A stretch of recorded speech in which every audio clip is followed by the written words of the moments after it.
about 10 days after 9/11, I went through the Pentagon and I saw Secretary Rumsfeld and Deputy Secretary Wolfowitz. I went downstairs just to say hello to some of the people on the Joint Staff who had used to work for me, and one of the generals called me in. He said, "Sir, you got to come in. You got to come in and talk to me a second." I said, "Well, you're too busy." He said, "No." He says, "We've made the decision. We're going to war with Iraq." This was on or about the 20th of September. I said, "We're going to war with Iraq. Why?"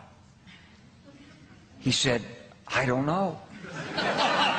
He said, "I guess they don't know what else to do." So I said, "Well, did they find some information connecting Saddam to Al-Qaeda?" He said, No. He says, "There's nothing new that way. They just made the decision to go to war with Iraq." He said, "I guess it's like we don't know what to do about terrorists, but we've got a good military and we can take down governments." And he said, "I guess if the only tool you have is a hammer, every problem has to look like a nail." So I came back to see him a few weeks later, and by that time we were bombing in Afghanistan. I said, "Are we still going to war with Iraq?" And he said, "Oh, it's worse than that."